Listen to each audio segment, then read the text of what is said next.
최근 배우 유아인 씨의 마약 투약이 알려지면서 논란이 이어지고 있죠. 그런데 SNS에선 마약을 검색하면 생각보다 쉽게 판매자를 찾고 또 사고 파는 일이 빈번하게 이뤄지고 있습니다. 특히 마약류로 지정된 의약품은 처방이 금지된 10대들에게까지 손을 뻗치고 있는데요. 관련 내용 현장을 직접 취재한 사회부 이슈팀 이화영 기자 그리고 손정혜 변호사와 함께 짚어보겠습니다. 두 분 어서 오십시오. 안녕하세요. 안녕하세요. 네. 먼저 이것부터 짧게 짚고 넘어가겠습니다. 배우 유아인 씨의 소환 조사 날짜가 확정이 됐습니다.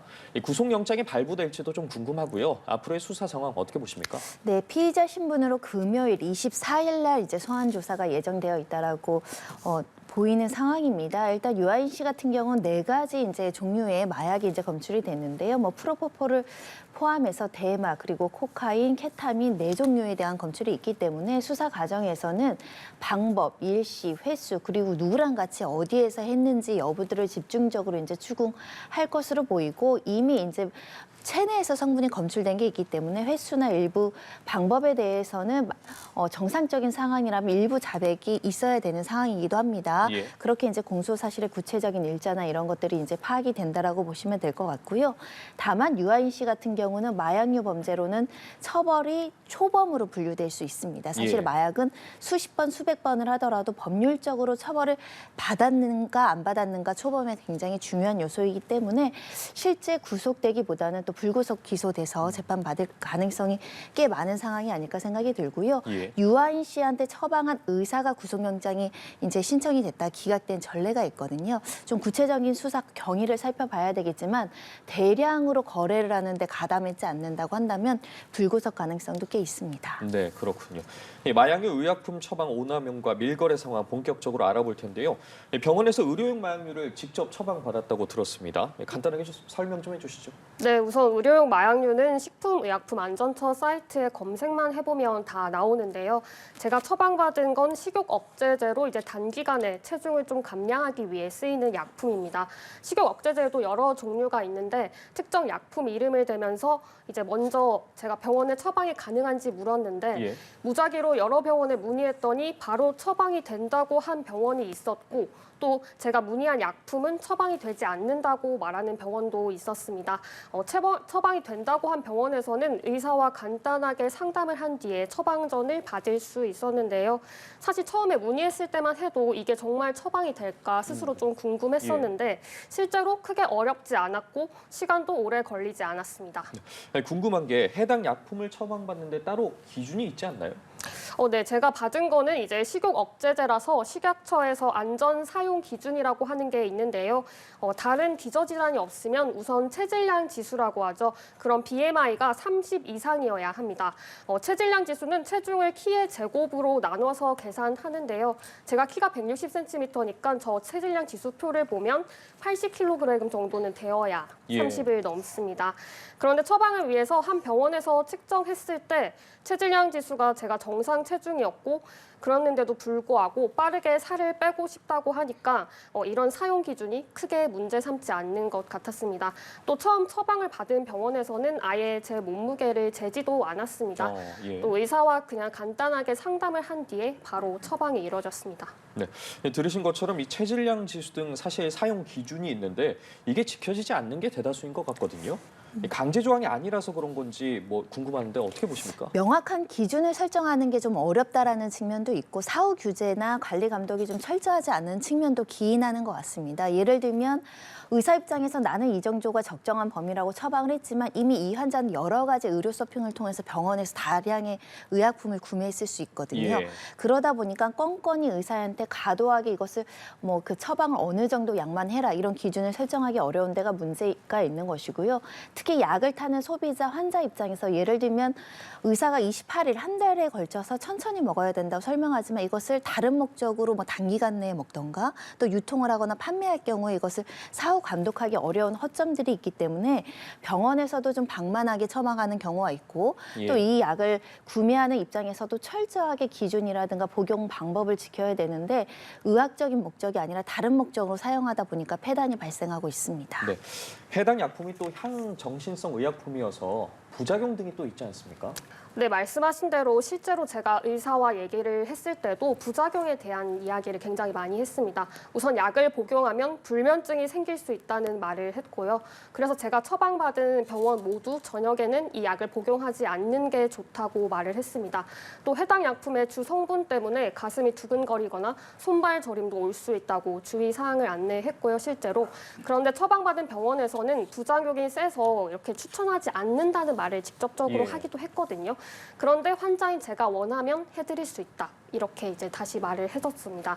또 부작용은 그렇게 보면 좀 안내사항에 가까울 뿐이지 처방받는 데는 제가 그렇게 걸림돌이라고 생각되진 않았습니다. 네, 알겠습니다. 부작용을 짚어봤는데 실제로 이달 초에 제주도에서 대낮에 차량 6대를 들이받는 사고가 발생했거든요. 근데 이 차량 안에서 식욕 억제제가 발생이 됐습니다. 이 식욕 억제제 안에 이 마약 성분이 함유돼 있는데 이걸 복용하고 사고를 냈을 때 처벌도 궁금하거든요. 어떻습니까? 이 사안 같은 경우는 무려 차 6대를 들이받고 이상행동을 하거나 난폭 운전을 해서 이제 큰 피해를 야기했던 사안인데요. 보통 이런 경우는 음주운전으로 추정이 되는데 음주도 나오지 않고 마약 성분이나 이런 것들도 이제 검출이 되지 않았는데 식욕 억제제를 복용을 했고 내가 그 당시에 전쟁이 난 줄 알고 대피하는 과정에서 그렇게 차량을 난폭하게 운전을 했다라는 겁니다. 즉 예. 말씀하신 것처럼 식욕 억제제를 과다하게 복용했을 때는 한각 증세가 있다는 부작용이 있을 수 있는데 대표적인 그런 부작용이 기인한 사고라고 보시면 될 것 같고요. 우리 법에는 위험운전치사상죄라고 해서 그러니까 내가 약물을 먹거나 음주 상태에서 운전에 악영향을 미칠 수 있음을 알고도 정상적인 운행을 못하는 상황에서 운전대를 잡았을 때 운전 관련해서 위험운전치사상죄고요. 사람이 죽지 않고 다치는 경우만이라도 1년 이상의 징역, 15년 이하의 징역형이 처해지도록 되어 있습니다. 그러니까 음주운전이나 마약운전이나 이런 약물에 중독되어 있는 상태도 똑같이 규율할 수 있다는 건데요. 그만큼 굉장히 위험하다. 얼마 전에는 수면제를 복용하고 운전대를 잡았다가 또 교통사고가 난 사건도 있거든요. 주의해야 됩니다. 네.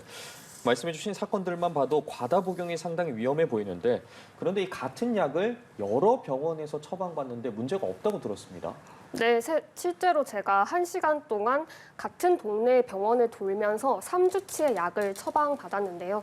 처음 처방전을 받고도 저 역시도 이 약국에서 좀 이 약을 받을 때 이 약이 특별 관리 대상이라고 해서 저의 투약 이력을 좀 확인하는 듯한 모습을 보였습니다. 예. 그때만 해도 아무래도 이제 마약류에 해당하는 약품이라 정말 처방이 어렵구나 이렇게 생각을 했었는데요. 그리고 다음 병원을 갔더니 오히려 더 쉽게 이 약품만 처방을 원하느냐라고 질문을 받고 제가 그렇다고 했더니 제가 원하는 대로 있는 그대로 처방을 해줬습니다. 또 처방전을 받을 때까지만 해도 1시간 전에 제가 이미 같은 약품을 다른 약국에서 처방을 받았기 때문에 좀 문제가 될 수 있겠다는 생각이 들어서 사실 좀 긴장을 하기도 했는데요. 네. 그 긴장한 게 이상할 정도로 약국에서 잠깐 대기한 뒤에 바로 약을 받았습니다. 네. 그렇군요. 이 처방전을 내준 병원과 약국 모두 좀 경각심이 없어 보이는데 이 마약류 약품들을 점검할 수 있는 시스템이 있는데도 불구하고 이런 일이 발생하는 거 결국은 처벌 규정이 없기 때문 아닙니까? 일단은 마약류 통합 관제 시스템에서 마약류에 대한 정보는 관리되고 있습니다. 예. 통계도 내고 있고 유아인 씨 사건처럼 지속적으로 한 사람이 많은 것들을 복용하거나 처방하면 이것을 수사 의뢰하는 시스템도 있는데 문제는 이제 사후적인 통제 시스템이다 보니까 말씀하신 것처럼 실시간으로 이 환자의 정보를 공유해서 너무 많은 양을 처방했을 때 약 처방 금지라든가 이런 거 조치에 대해서는 좀 근거가 미약하거나 또 병원 입장에서는 확인하기가 좀 어려운 측면들이 있다라는 것이고요. 결국 환자가 오남용했을 경우에는 또 의사한테 책임을 과다하게 매기는 경우에는 또 의사가 처방에 굉장히 소극적인 으로 변하는 현실적인 문제가 있어서 종합적인 대책이 좀 필요하지 않을까라는 생각이 드는데 중요한 건 이렇게 의료 쇼핑으로 마약류라든가 여러 가지 향정신성 의약품을 받는 분들은 개인 정보를 또 그 악용을 하거나 또 여러 병원을 다니는 문제가 있거든요. 그래서 예. 실시간으로 의료기관에서도 그 정보를 공유화해서 그런 사람을 걸러낼 수 있도록 하는 조치가 굉장히 필요하고 특히 의료진이 이렇게 무분별하게 처방을 하는 가장 중요한 목적은 경제적인 이익입니다. 즉 병원에 수익이 발생하기 때문에 예. 이 처방전을 남발하는 부분이 있다라고 한다면 조금 더 적극적으로 이것을 방지할 대책이 마련돼야 될 것 같습니다. 네. 들은 것처럼 이렇게 처방이 어렵지 않기 때문에 또 온라인에서 약이 되팔리고 있다고도 들었습니다. 이 부분도 좀 짚어주시죠. 네, 실제로도 많이 되팔리고 있는데요. 이게 해당 약이 특정한 모양이 있는데 이 모양을 따서 은어로 SNS에서 검색하면 찾는 게 사실 어렵지가 않습니다. 예. 이번에 최근에 어제 윤솔 기자가 보도한 기사에서도 알 수 있는데요. 서울 노원경찰서에서 SNS를 통해 이 약을 되판 판매자들을 무더기로 적발했는데요.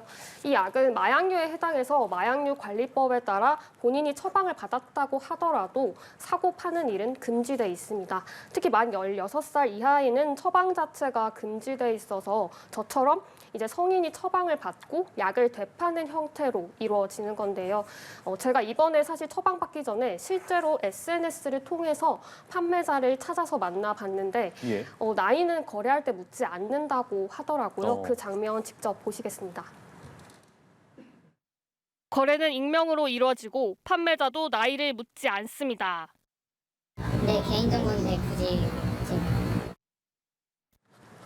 네, 이렇게 보시는 것처럼 의료용 마약류가 이제 암암리에 이렇게 사고 파는 일이 벌어지고 있었습니다. 네, 말씀하신 대로 좀 나이가 어린 청소년이 이 약품을 찾는다는 게 더 큰 문제인 것 같거든요. 네, 그렇습니다. 아까도 말씀해 주신 것처럼 이 약품의 부작용이 대표적으로 환각 증세인데 식약처에서도 어린이나 청소년에게는 사용하지 않는다고 규정했습니다. 말씀드린 것처럼 만 16살 이하는 병원에서 아예 처방 자체가 금지가 되어 있는데요. 안전성이나 유효성이 확립되지 않았다는 게 그 이유입니다. 그래서 식약처는 소아 환자의 경우에는 의약품 안전 사용에 대해 정보를 제공할 필요가 있다고 보고 또 소아 청소년에 대한 의약품 적정 사용 정보집을 발행하기도 하는데요. 이 약품의 주 성분이 그 해당 자료집에 정확히 기록되어 있습니다. 또 SNS에서는 하지만 나이를 묻지 않으니까 이런 위험성이 분명히 있지만 10대들이 대리로 구매를 해달라고 구하거나 또 익명을 거래를 하면서 약을 구하는 상황입니다. 그래서 전문가들은 이 마약류가 의존성이 얼마나 강하고 또 위험한지 교육을 계속 해야 한다고 강조하고 있습니다. 네. 그리고 최근 마약 판매가 SNS, 그 중에서도 또 텔레그램을 통해서 가상화폐로 거래가 이루어지는 걸로 알고 있습니다.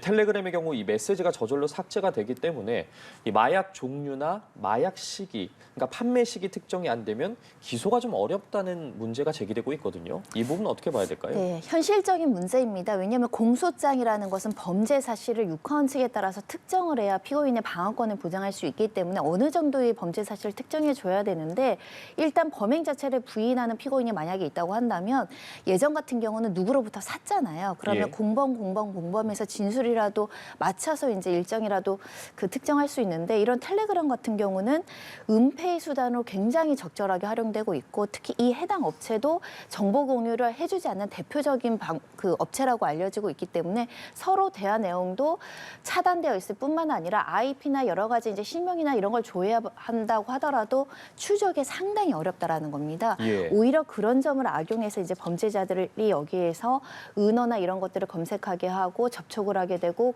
만약에 팔고 나서는 모든 정보를 삭제하거나 흔적을 남기지 않는 수법을 쓰기 때문에 수사나 적발이 굉장히 어려울 수 있다. 오히려 특히 이런 텔레그램을 통해서 성착취 문제도 있고 뭐 테러 문제도 있고 여러 가지 문제가 있거든요. 예. 그럼에도 불구하고 이 범죄를 막는 데 앞장서는 것보다는 조금 방치한다라는 느낌의 업체이기 때문에 국민들께서 좀 그 점을 고려해서 사용할 필요가 있고 특히 이런 대규모의 범죄 같은 경우는 범죄 수익을 은닉하거나 추징하는 게 굉장히 중요한데 특히 이렇게 SNS를 통해서 이루어지는 경우는 암호화폐, 가상 자산으로 이루어지는 경우가 많아서 수익을 추징하는 것도 굉장히 어려운 현실입니다.